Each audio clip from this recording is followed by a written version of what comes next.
we're gonna be watching another recipe video from B. Dylan Hollis.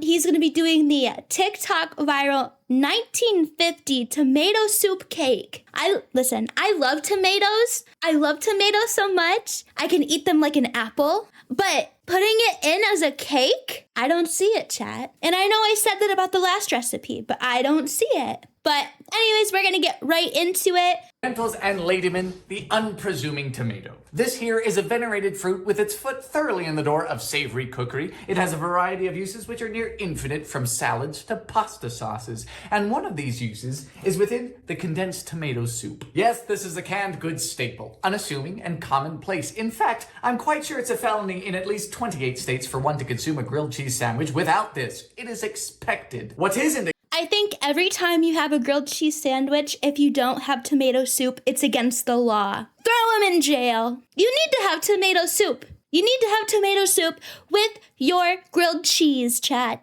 That's against the law. Expected is for this to find its way into a cake. Yeah, boy. That's right, in mid-century America, the Campbell's Corporation decided it would be a good idea to broadcast to the nation at large that Campbell's tomato soup could be a feature presentation within the dessert cake. That's horrible. Did they market this out to people? They marketed this out to people that they can eat a tomato soup in a cake? They would have sold me on grilled cheese. But in a cake? No. No. Only that, but that you at home could and should make one. Now, while this specific recipe does come from 1950 itself, it's quite hard to date the Campbell's tomato soup cake because it's had so many iterations. Starting in the 20s into the 30s and the 40s, this has been the secret ingredient in many spice and fruit cakes, and the Campbell's website does actually have a great history page on the origins of their Campbell's tomato soup spice cake, which is the variation of this cake which is proven to have the most lasting power. Now, we shouldn't speak about the tomato soup cake without first speaking about recipes and advertising, because in my humble opinion, that's the reason why this exists. The basic notion is that a recipe as an instruction could be utilized as an advertisement, monetized essentially to sell one or more of the ingredients contained within. And with money as an incentive, you can see how this might become problematic. Now, personally, I divide recipe advertisements into 3 categories: the useful, the monoperspective, and the egregious. Useful recipe ads are found. This is egregious, chat. I feel like putting this in a cake, I don't think this would be good at all. Why would they market it like that? I get it, they put it in like for advertisement, but like, that's horrible. Yeah, 1950, when people thought mud is good to eat.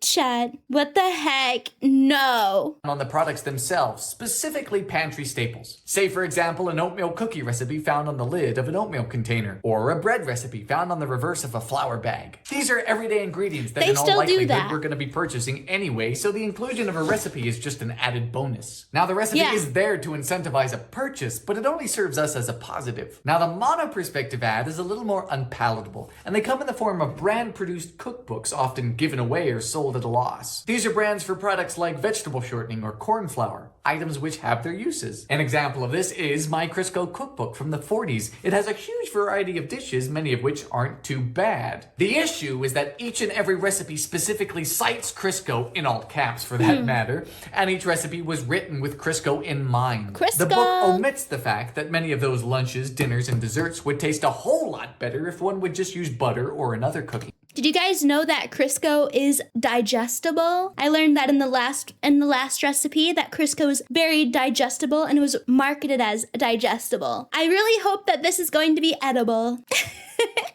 In fact, it is mono-perspective. In fact, these recipe advertisements needn't come from a singular company at all. Take, for example, this proven recipe showing the uses of the 3 great products from corn. What a title on that, chat. Proven recipes showing the uses of 3 great products from corn. Like, it's literally a whole book about corn. It's a whole book about corn. Wait, did they put popcorn in there? You think they have popcorn recipe in there? By the Corn Products Refining Company. This is just an interest group mafia of corn companies vying to make their cash crop dominant. By utilizing this advertisement cookbook cookbook as part of their armamentarium to make America open their eyes to the fact that there are more uses to corn than we realize. As a matter of fact, this right here is a historical functional stepping stone example giving us an inclination as to what the future was going to be. Namely, the ubiquity of corn syrup and high fructose corn syrup in American food goods today. They are convincing. And finally, we have the egregious recipe ads. These are far-fetched, bad, wacky ideas that have no place in your kitchen or on your plate. An example of this is the infamous Joys of Jello cookbook. No, do you remember when they used to put gelatin in everything, chat? Oh my gosh, I saw someone make a tuna fish Jello casserole thing that looked so gross. Jello has no business being a daily fixture in your life, and the need for 96 different recipes utilizing it is non-existent. No. And here stands the magic tomato soup cake. Wanting to manifest a greater demand for tomato soup, some right git came up with this. The question is it all baloney? No, it's tomato soup. We of course begin with the creaming of margarine and sugar. Now I've always found this recipe a little bit off because it asks us to cream an entire cup of sugar into just 2 tablespoons of margarine. And if you're at all familiar with the creaming method, you'll know this is difficult. That's like no butter in there, chat. Wait, how is he supposed to cream all of that sugar in that small amount of butter? That's so hard to do. But I ain't a quitter. When I say that this is as far as you're gonna Chatty's not a quitter. Know that. B. Dylan Hollis is not a quitter, chat. get, I mean it. Physics disallows us continuing. Also, don't mind this. This is just a casual 2 pounds of lard. I didn't expect this career path. Next up, we're asked to sift our 2 cups of flour no less than 4 times. What? First with just flour. Now for the Wait, sifting flour 4 times? That would... Wait, no, because like if it was me, I wouldn't not be sifting the flour. I'd be like, no, just dump it in. Dump it in. No less than 4 times, chat. You have to sift it into the bowl. No less than 4 times. But like, I would not be sifting it that much. I know I'm so lazy. I'd be like, dump. If you guys saw my other video, you would know. spices, we have a teaspoon each of cloves, cinnamon, and nutmeg. I call these the 3 horsemen of the apocalypse. Wait, true though, cloves really date the dish, chat. Date in a cute way, date in a way. No, they really, really date the dish. You know it's like an old recipe when they call for cloves. And you go, boop, and the cinnamon. We just give this a little Cinnamon! Tell me that's gonna be in my new stem now. mix with a fork, and then 3 more times. No. You know, with today's modern flour manufacturing processes, this is a step that we don't need to do anymore. However, Right? the sifting of flour is still useful in recipes which need a lot of air, like angel food cake. We should have sifted this with a bit of salt. Don't tell on me. Salt. Now in a separate bowl goes an entire can of condensed tomato soup, adding to it 1 teaspoon of baking soda. You can really see how the acidity of the tomato soup has activated the baking soda. And then his dish blows up. Baking soda and tomato soup. That's how chemistry works, probably. And that's what makes this so fluffy, and that's what will make the cake so fluffy. We simply alternate adding our tomato soup and soda, and our flour. Then just turn this into a floured loaf. Wait, that looks like baby food. That looks like baby food. Or like dog food. Tin. So the recipe does specifically ask us to bake this in an 8.5 by 4.5 loaf tin. But frankly, that is a daft size for a tin, and I don't have one. So in this goes at 350 Fahrenheit for about 50 minutes, though I would check it at 40. This is a done tomato soup cake if I've ever seen one. And mine did take the full 50. Now onto the subject of frosting. The recipe that I used in my TikTok called for a plain as day confectioner's sugar and milk icing, not even any vanilla. This identical recipe from the same year with the same exact ingredients from a carefully pseudonymed Mrs. GK, again, unlikely in this advertising snippet, calls for a creamy chocolate frosting, which is cream cheese based. But I tell you, I had so much fun with that icing, so we're just gonna do that. Just a plain old half cup of milk, and then enough confectioner's sugar to get us thick. You might also call it icing Thick with 3 C's. sugar or powdered sugar, or hell, you might call it Lucy. I'm not Lucy? stopping you. You know, thinking of it, you might just want a 1/4 cup of milk. However, Wait, chat, he made so much frosting. That's so much. was somewhat intentional because I wanted to cover up these flour spots. Well, looky here. All right. Ew. An equally horrifying glaze job for a frighteningly named cake. Ew, chat, that looks so gross. So I might have gone a bit overboard. That's kind of sad. That's so sad. This is why That cake looks so sad. Chad, that looks like a 4-year-old baked that cake. Or frosted the cake. I'm astounded when people ask me, how did you learn to bake? Because I didn't. Say that's a lot less frightening, No. isn't it? Wait, the cross section, chat, that looked really good. It kind of reminded me of like pumpkin bread, kind of. It's been a while. It is just crazy. On one hand, your mouth thinks it tastes like chocolate, which is bizarre to understand. But on the other hand, and perhaps more importantly, is that you don't taste tomato soup. And that is a huge constituent of this cake. Condensed. It's one of those things where I wouldn't go out of my way to bake it, but you should bake it at least once to surprise some dinner guests. Serve it for Guys, could you imagine you guys all come and hang out with me and I bring out a tomato cake? What would you guys do? Would you A, eat the cake, B, throw the cake at me, or C, literally boot me out of the house, kick me out? dessert at a dinner party, and then at the end you say, you'd never guess what's in that cake. Oh my gosh, the way I would panic if somebody said, you would never guess what's in that cake after I already ate the cake.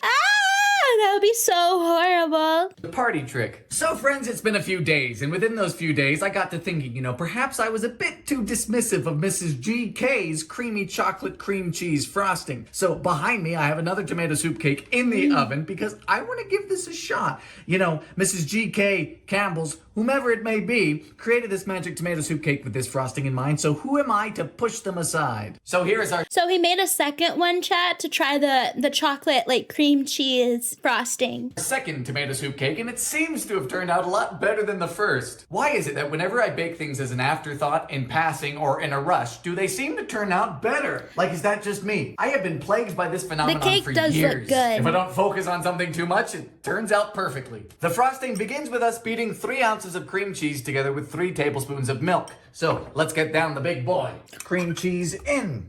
No, I do not have a fancy KitchenAid. Scrape down the sides. Then we gradually add our 3 tablespoons of milk. Now that this is looking pretty creamy, we start creamy. Gradually adding 3 cups of confectioner sugar.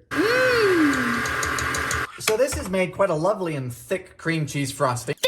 But now on to chocolate. And it's here where we run into some trouble because the recipe asks for 2 squares of bitter chocolate. And there isn't a nation on earth that I'm familiar with that upholds a square as a unit of measurement. So we are left to ponder how much they want. Now I have a bar here of bittersweet chocolate. It's not bitter nor sweet, hence the name. Each individual rectangle is 1/4 of an ounce. And I don't think Mrs. GK means just 2 of those, meaning half an ounce. I think Mrs. GK must mean 2 half-ounce squares, which would be, of course, an ounce. But that doesn't seem like a lot for chocolate frosting, does it? Right. But then doubling that seems a little bit too much. So that's a lot of chocolate, Chad.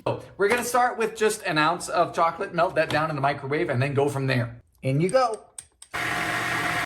I think that might have been enough. It's a bit of a sickly pallor for a chocolate frosting, but I reckon... Yeah, that doesn't look like chocolate frosting to me. It looks like poop fart. And that's perhaps what Mrs. GK wanted. In goes a teaspoon of vanilla and 1/4 teaspoon of salt.